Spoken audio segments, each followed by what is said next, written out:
All right, thank you very much for coming this morning. We're very happy to see you. And before we begin, I would like to know, how would you like me to address you? What's your title and how would you like me to address you? Dr. Joyce is fine. Okay, I will be calling you Dr. Joyce. And I'm Dr. Elisha. Oh, nice to meet you. And this is Hassana. Nice to meet you Hajia too. Hassana Yusuf. Yeah. So to begin with, we'd just like some, I think you've seen the questions. Although I started looking for mine, No, but it's okay. It's okay because we're having a conversation. Yeah. Yeah.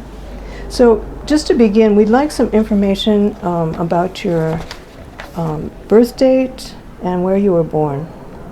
Okay, I was born 3rd April 1978 in Benin City, Okay. Edo State, Edo State. Nigeria. Yes. I've been to Benin City. Nice. Yeah, it's nice. Yeah. So, could you explain how you became what you've become? So, where did you start? Where did you go to primary school? What were your first experiences? What did you want to be when you grew up? Okay, I attended primary school in Benin, secondary school, all of that in Edo State. It wasn't easy. You know, being a girl child, you are exposed to so many challenges. Just being a girl, you are told there's this judgmental attitude towards you as a girl child. Oh, are you sure you're going to finish school? Are you sure you won't drop out of school? Are you sure you won't get pregnant? Is this your eyes, the way you look? Are you sure you're going to finish school? So, you know, we grew up in that kind of attitude. And coming from a background where we were like 6 girls, so I'm being the eldest, I saw it as a huge challenge on my side to let the people know that being a girl child doesn't mean you can be who you want to be.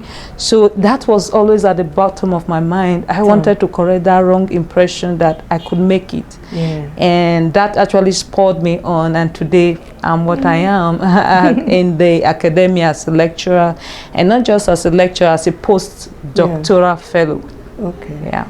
And where did you go to university? Okay, my first degree was at Delta State University, Abraka. Okay. Yeah. I read BA Ed, English language. Yeah. And then for your PhD? Okay, then after that, I came to the North for my master's program. Okay. Yes, I had my master's here at ABU-Zaria, and then my PhD here at ABU-Zaria as well.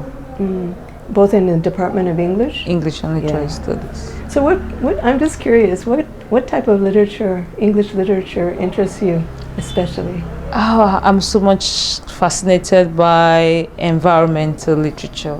Okay. Yeah. In what way?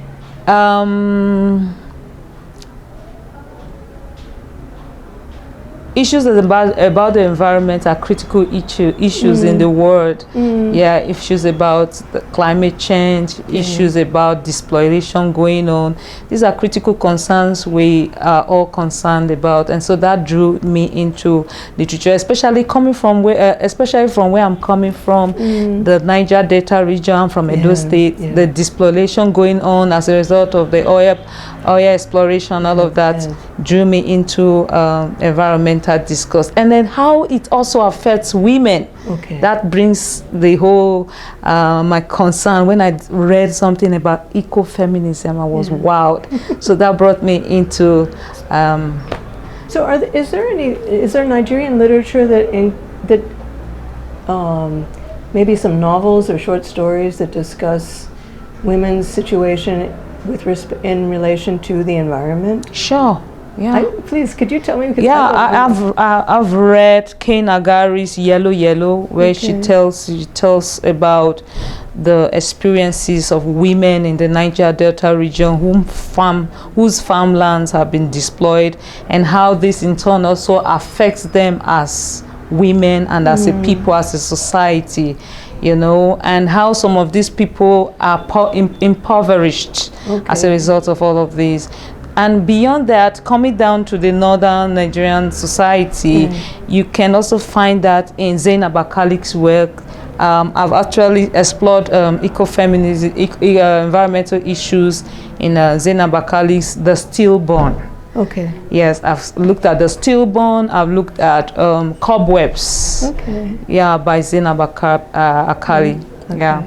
That would be great, because you know these interviews are going to be used in classes everywhere. I mean, throughout the world. Okay. So, I mean, I know at Michigan, some of the students will be really interested to know about these novels. Okay, great. That they can be reading them. Yeah. So that's a really great addition. So, I'm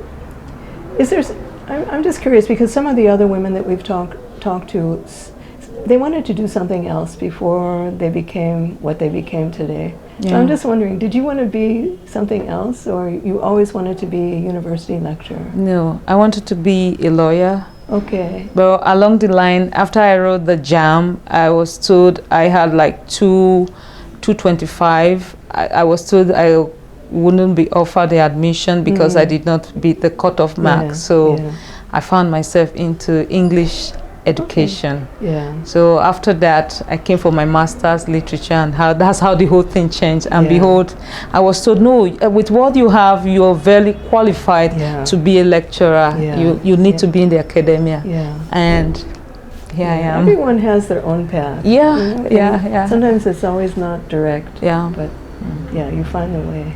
Yeah. So could you say a little bit about your engagement in feminist academic work and activism? I mean, do you work with your students, and is there some way that you are involved?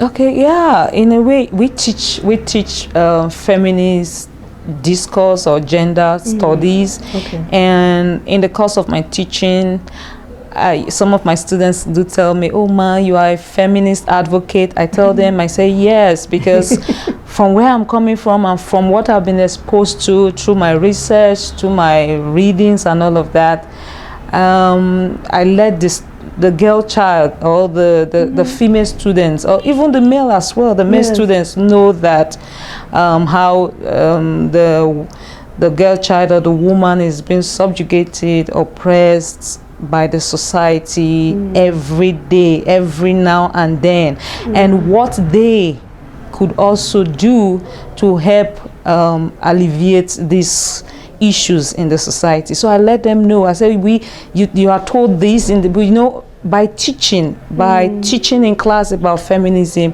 we try to change some patriarchal ideas that has been passed down to them over time. We address these issues in class. You let them know, say, but we can't do anything. No, you can. Yeah, I'm teaching you right now. You also go out and express these concerns, discuss with your people back home, and let them, can we see it this way and not this way? And then in that way, we all, lend a voice to change these issues. And so that's what I do in class. And then through my work, through my researches, I know that students will read, and when they read, they will also get some awareness. They will be in a way conscientized about these issues. So what courses are you teaching now? Ooh. The names of the courses. There's so many courses I teach. That's all right. I teach, we're yet to really start something about literature and environment at the moment, but we've already started the process. So I teach theory, I teach introduction to literature, I teach African literature, West Africa, East Africa, Central Africa, and Southern Africa. Yes, at the moment. And then we also teach the short story. We call it the short story. That's great. I love African literature. It really is wonderful. It is. So let's see. Could you say something about you said that there are various problems in the society.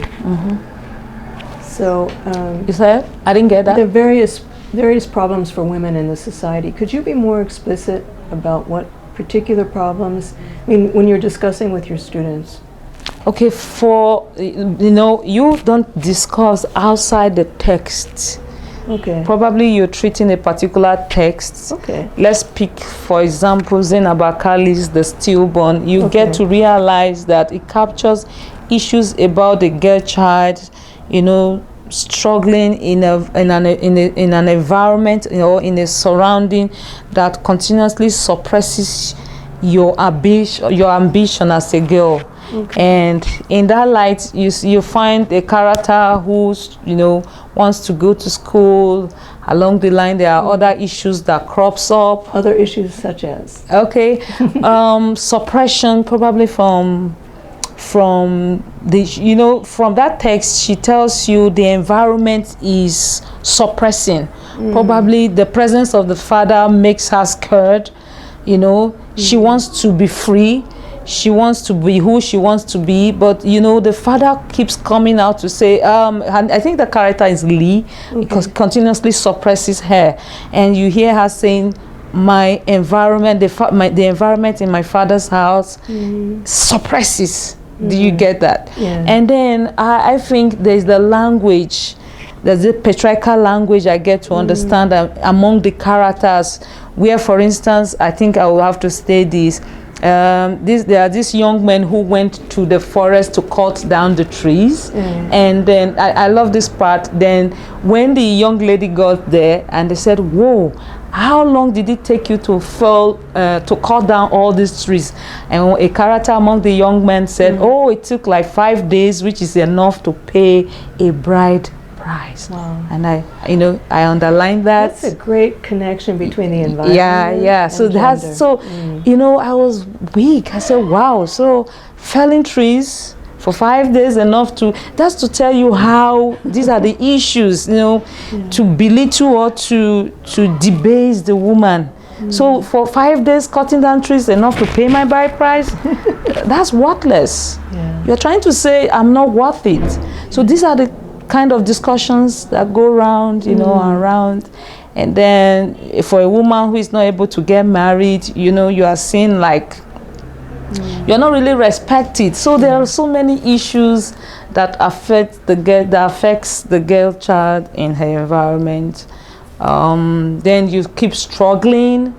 I see the struggle in the polygamous setting. Yeah. All these are issues, that affects the woman. The violence, you see the violence that is mitigated against the girl child. Probably you are not able to be what the society wants you to be. So these are the issues I'm talking about. Okay, what about early marriage? Yeah. Is that still a problem, or do you see? That's still a problem. Okay. That's still a problem. You also find that in the text, where there's a character who is not, as if Faku. She couldn't go to school. This is also in Stillborn? Yeah, okay. And she was married off. Yeah. And she was married off, and she could not really achieve her dreams because she just, I think when the character later met her in life, she did not see that lively friend she once had, and she wailed inside of her, oh, if only she had been able to achieve, live her dreams the way she wanted. So these are part of the ills that accompany early girl child marriage. You find that in the text. Yeah. So I don't know if there have been more recent novels or some short stories that talk about the problems. Recently in some of the newspapers there have been stories about violence between husbands and wives. So I'm wondering, are there novels that talk about that issue? Yes, I think I read The Hunt. Okay. The Hunt by Phoebe Jatto. Okay. Wow, you see a huge brutality against the woman. You find it in that text. The Hunt, that's the title. The Hunt. By Phoebe Jatto. Yeah. Okay. So what exactly was the violence consisting of? It was both physical, psychological, and all of that.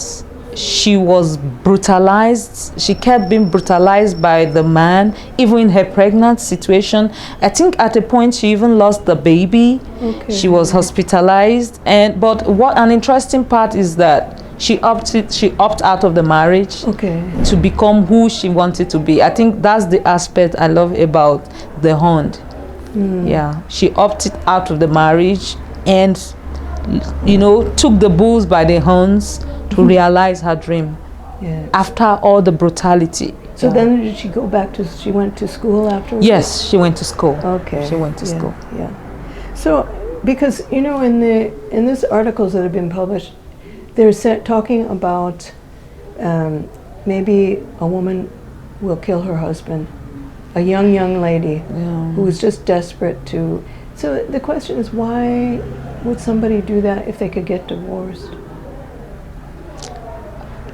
If I look at that with what is happening right now, I don't want to use. I think there's a text that also reflects something like close to that, Destinies of Life. Okay. I think there's something close to that in Destiny. Have you read Destinies of Life? No, I haven't. I see there's something close to that in Destinies of Life. I think she ended up. Did she kill someone, or she said before she killed someone, she also opted out of the marriage? Something like that. I can't remember. The Destinies of Life by Asabe Usman. Okay, I'll look for that. Asabe Kabir Usman. Yeah. So. Is she in Sokoto? Yes, that's a professor. Yes. Okay. Yeah. You've met her? I haven't met her. Oh, yeah. But I know some of her writing. Yeah, she wrote Destinies of Life. Okay. Yeah, something she did wrote something about that.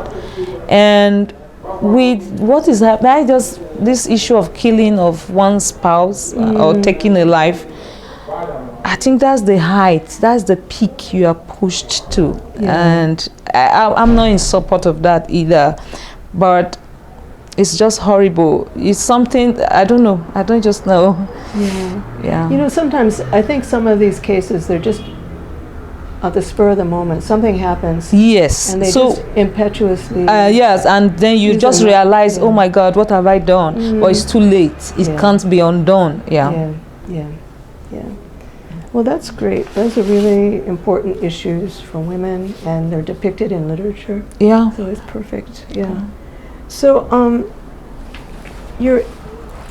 have you written articles about your feminist analysis of novels, or your women's rights activities somehow? Okay, I have articles. Okay. Yeah, I wrote something like Minding the Woman. Okay. Minding the Woman in Zainab Akali's The Stillborn. Okay. I also wrote something on gender and the arts. Okay. Wow. Yeah, I wrote something on gender and the arts in Kabiru Usman's Destinies of Life and The Hound. Okay. I looked at that in those texts. I also looked at women and literature. Okay. Woman and the environment. Okay. I also looked at woman and the environment in Zainab Akali's The Stillborn and Cobwebs. Okay. This is great. I'm really so happy. Yeah, and I also did one recently. That one is to be published by one US-based organization. I've forgotten the name right now. I would have told you. So it has gone. It has passed the final stage. Okay. So what I did in that particular article, a book chapter, is patriarchy. I looked at patriarchy and housework. I looked at patriarchy and housework. Yes. Yeah. In Sefi Attar's Everything Good Will Come. Okay, that one I have read. Yeah. Okay. In fact, I even have a copy. Okay. Yeah. Okay. So, do you know where Minding the Woman article, where was that published? I think 2018. 2018. I have either 2017 to 2018. In what journal, do you know? Do you remember that? I'm just wondering. Maybe Northern Nigerian Literature Journal. There's this journal on Northern Nigerian Literature. I have it there. Okay, so maybe I can I'll take a picture of the literature journal. And the other, Gender in the Arts and Destinies of Life in the Haunts, is that also Northern Nigerian literature? No, journal? I think is in one, I think Bawan Bauchi Journal of English and Literary Studies. Bauchi is one Bauchi journal. Okay. So. Gender and the Arts. Okay.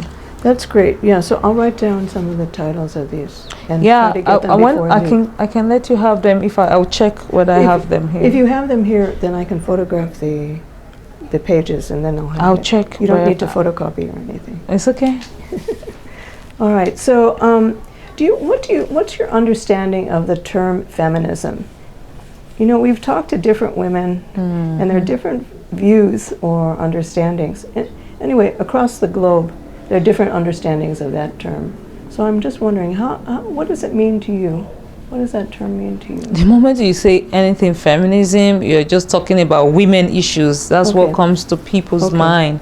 So I see this is a conscious effort. It's a conscious struggle to, speak for women against every act of sexism that is targeted at them. I see feminism as efforts to liberate the woman socially, educationally, economically, and all of that. Yeah. Is that conscious effort, to emancipate the woman from patriarchal oppression in the society. So that's my view of feminism. Okay. Yeah. No, I think that's a good, a way, one fairly common way of seeing it. Yeah. That is for benefiting women to bring about change in the society. Yeah. So do you see yourself as a feminist? Or maybe women's activist? I mean, women's Yes, rights? I see myself as a woman activist, but I won't want to say I'm the radical type. Yeah. I like to say I'm a subtle one or a conservative feminist. Okay. Yes, that's how I see myself.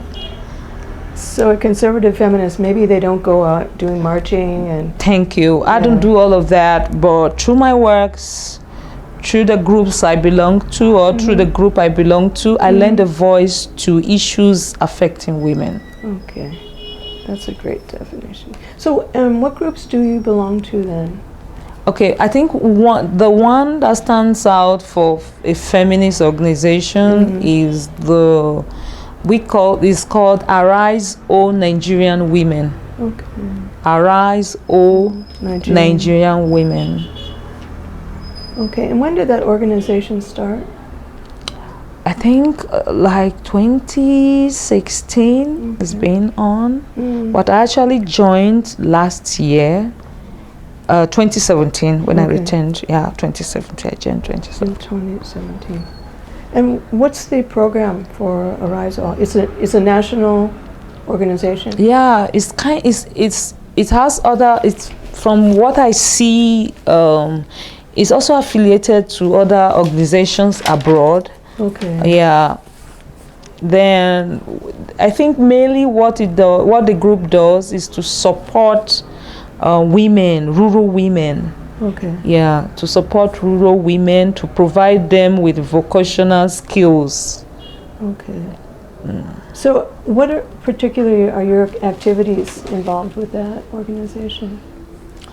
That particular organization, the activities we've had conferences, we've had seminars, and we've had this outreach. Okay. Yeah, we've had opportunity to go out into Kaduna, for instance, to meet some rural women, and in that particular outreach, there were gifts were offered. Wrappers and some foodstuffs, and it was also an opportunity to have a heart-to-heart conversations with these women, because at times they are looking out for fellow women to pour out their problems, and most of these people are impoverished, highly, and so with those little tokens we give to them, you need to see how they celebrate us and all of that. I think particularly that's what we've been doing so far. Okay. And then the group also, lends a voice to happenings in the society where they are.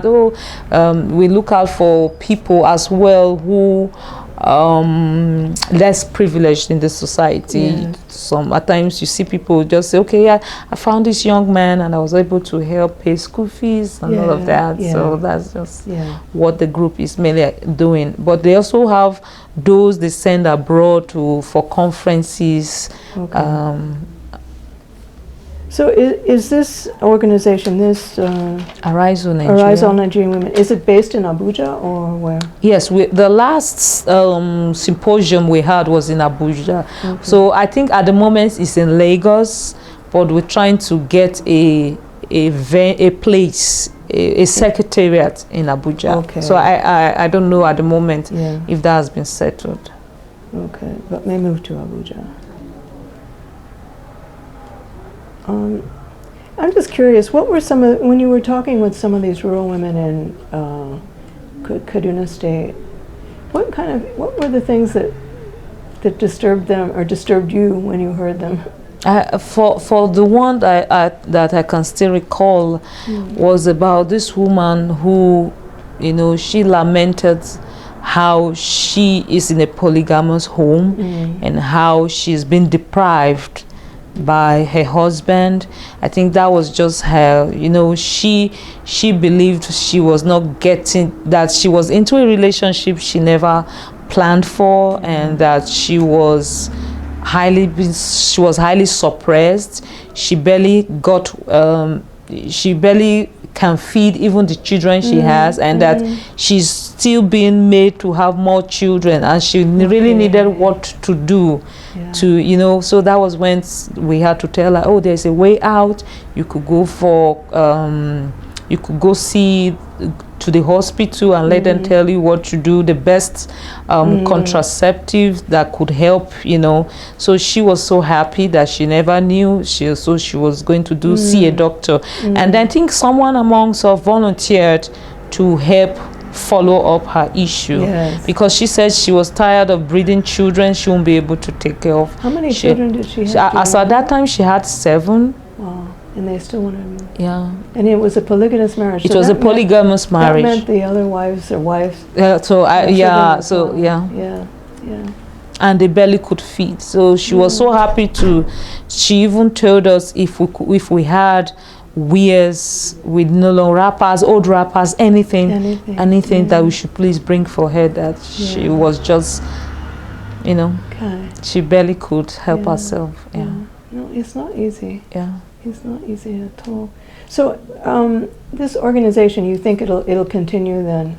Yeah, I think so. Okay. I think so. Is it a government program, or is it an NGO? It's an NGO. Okay. It's an NGO. Okay. So are you part of any other organizations that? And the other ones I'm into are academic. Okay. So I'm a Fulbright Scholar. Okay. And I'm also a fellow of the American Council of Learned Societies. Okay. So these are the association I belong to, and many others. Oh, that's great. Yeah. So are you a Fulbright Scholar now, or you were before when you went to the U.S.? No, I'm still a fellow. You're still a fellow? Yeah. Okay. So does it work for you? Once you're a fellow, then you're a fellow? Yeah. Okay. Because I was a Fulbright Scholar, but I don't. Then you're still a fellow.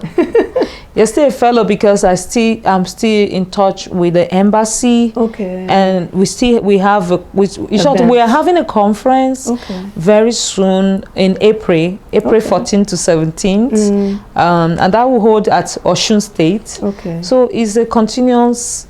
So what's the conference going to be covering? Do you know? Yeah, and it's a very interesting one. It's going to capture the theme of sexual harassment. Great. Yeah. So in your classes, do you raise that? Does that come up in any of the literature you're teaching, that you can discuss it as part of your class? issues of sexual harassment. Yeah. I really have not brought that on in class, but I think it is ripe now. Yeah, we need to talk about it. Is what is going on. Yeah, but I think there must be some Nigerian novels that raise that issue. It seems to me. Sexual harassment. I mean, maybe indirectly. None I can remember at the moment. Yeah. None I can recall. You know, I think there was one, To Fatika with Love by Audi Gilwa. Oh, yeah, Fatika with Love, but I haven't read that. Okay. Yeah. So. Yeah, because I think there's part of that. I think that one is about. It's a recent one he just published. That was last year. Okay. I think. So. No. I think. Fatika with Love. No, that was before. Last year? No. Oh, really? Okay, fine. Okay, but there are the other ones he just published. Okay, is it afternoon love or something? Like Love in the Afternoon. Yeah. Okay, that's the one I was mixing. Okay. Was there anything in that was? I know that's one of the topics he addresses. Okay, I guess that particular text should capture that. Yeah. Okay, Love in the Afternoon. Love in the Afternoon. Yeah. I think I read that is a very interesting one. Yeah. Well, he's very prolific. Yeah. So, do you are there other organizations? Okay, you're a Fulbright Scholar fellow of the ACLS.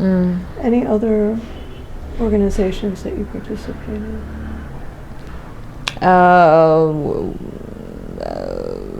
Literature in Nigerian. These are our normal associations that I belong to. But for now, I think these are okay. These are the real ones. Yeah. Okay. Well, so this is really interesting because your Fulbright and your ACLS are international organizations. So, how did you come about getting the Fulbright? Don't you have to have a project that you're going to? Yes, I did. So what did you tell them? I mean, what was your project? Oh, I did a project on an eco-critical study of some selected Nigerian and American Indian poetry. Wow. That's what I did.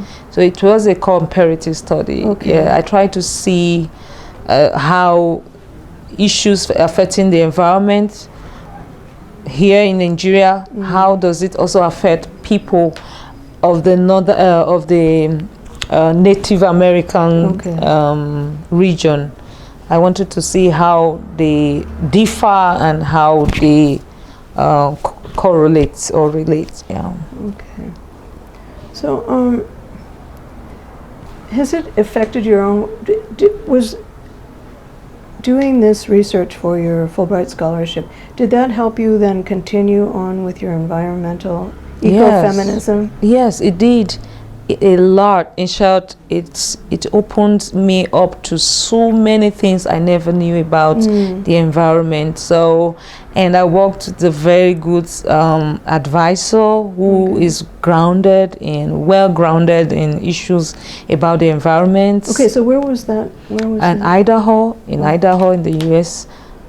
University of Idaho. Okay. Yeah. I had the opportunity of going to the wilderness.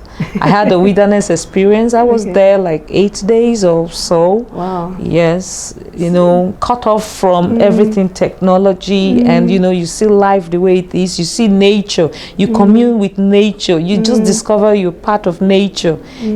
So it was awesome, and learning to work with scholars who. Departmental lecturers over there. In the English department? Yeah, in the English department. Okay. Yeah, in the English department, they've actually opened my eyes more, gave me more insights into issues on eco-criticism, the theory eco-criticism. So, and through that, I also got to know more about eco-feminism, because you're talking about the environment and women. Okay. Yeah. Could you say something more about ecofeminism? Because I don't know very much about that. So, what are some of the main objectives of people studying ecofeminism? What I see is the ecofeminism opens, gives you insight to how the environment is exploited, just as the woman is exploited. They let you know that there is a huge link, there is a correlation to the manner which the environment is exploited and the manner at which the woman is exploited.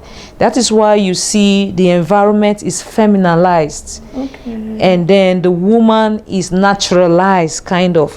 In other words, yeah, you say, oh, the environment, you use feminine words for the environment, and you use words of nature for the woman. So then you now see the environment like a woman to be, to be drilled, and then you see the woman like nature to be debased. You don't say, oh, why is she talking like a cat? She looks like a cat. You don't see her as who she is. You see her like an animal. Why? You are doing that to discriminate against the woman. Then you see nature as a feminine, anything feminine, to denigrate nature. So that is how ecofeminism. Then it has these long tenets which I can't start to narrate at the moment. It has its poetics. It has its tenets, it has its poetics, which you use in analyzing a text. That is why when I told you about Zainab Akali's work, for instance, cobwebs, you see instances of few instances. There are two texts I used in that book, Cobwebs, to discuss ecofeminism. I think there's this one she said she used. No, it's a story within it's a short story, really. Did you call it something ashless ash? Ashless ash. Even the word itself, it opens you up. What is ashless ash? And then when you go into that particular story, you get to see how she learns how the environment, what is affecting the environment, is also affecting the home. A particular home of a particular character. So this is how the ecofeminist analyzes these issues. Okay. So we'll look for cobwebs and see if we can. That would be great.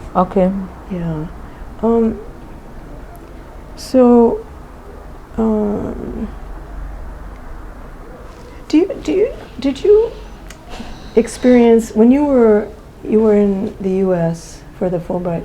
Did you get any sense that the perspective of the women that you were just working with and in the department, and actually whom you met outside, saw feminism in a way that was different from Nigeria, or had different issues, or were they the same exactly, or how did you see it? I did not see it from that perspective, but I was told that it also exists, that the woman, the struggles or the feminist issues are also apparent in the US. I have a friend who also told me something. I said, oh, I didn't notice that. He said, no, it's there, it's real. Whatever issues affecting the woman, whether in Africa, is also there in the US. So what was the issue with it? He told me that his wife went for an interview, and at the interview, she did very well.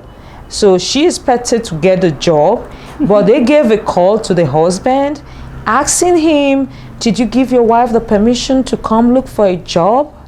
Are you aware she applied to... It was in the U.S.? Yes, that it was in the U.S. And then the husband said, oh my God, my wife applied for a job and she passed. You ought to give her the job and you're calling to seek my opinion.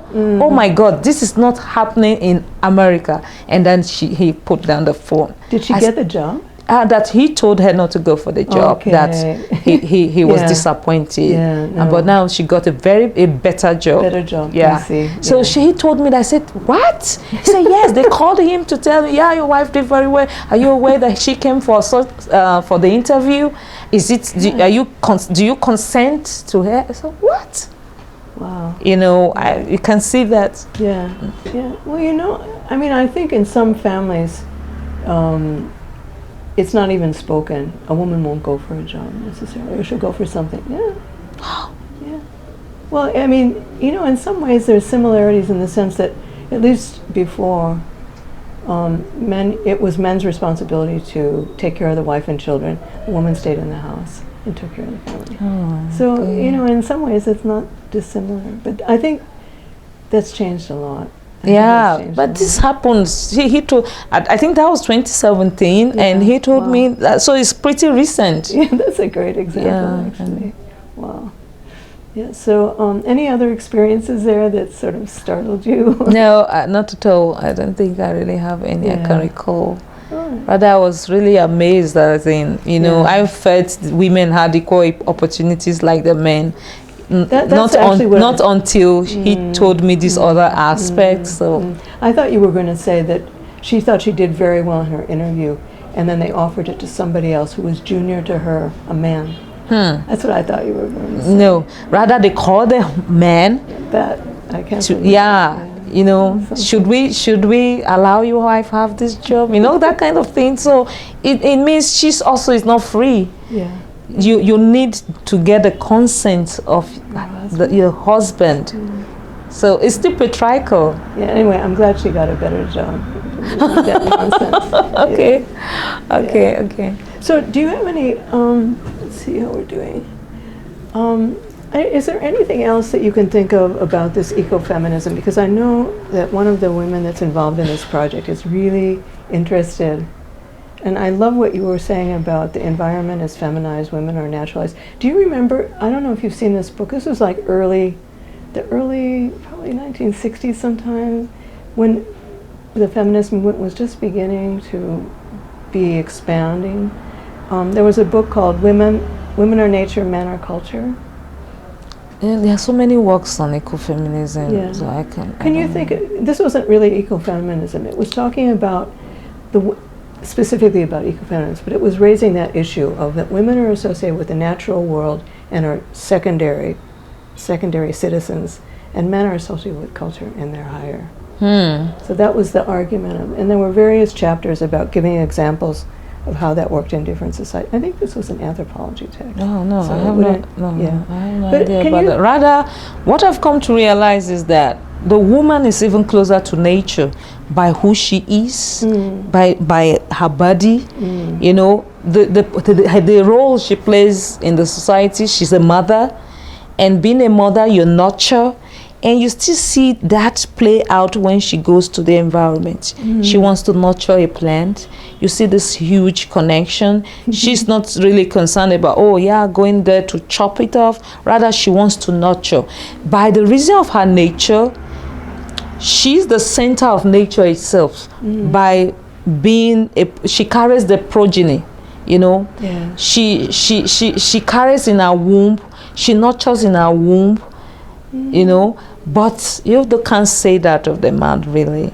So I think what the ecofeminist is trying to say is that the woman really she's closer to the nature more than the man. Yeah. So she aligns with nature more, and they try to see this link that by the reason of her features, her body, she aligns with nature more than that of the man. Yeah. The man, yeah, though he does not really, you know, he's concerned about what he's going to take out of nature. Yeah. You know, that's interesting because sometimes this is actually another anthropologist, but he was arguing that, you know, women can give birth to children. They have so many, what's the word I want? Abilities that men can't do. And therefore men are somehow jealous of women's ability to bear children. And you know, that close relationship between women and their children, women and nature. Yeah. That they don't have it. And so that's one of the reasons why they want to suppress women. Yeah. Because they're jealous. Yeah. That's what I think that's that's what he it. was arguing. Yeah, anyway. that is okay. That is it. It's still part of it. Yeah. Okay. Well, if there's any other issues? No, or- no, Do you have any really. questions for me or comments about the project? Not really. I think we kept bothering what's it also Malam. Yeah.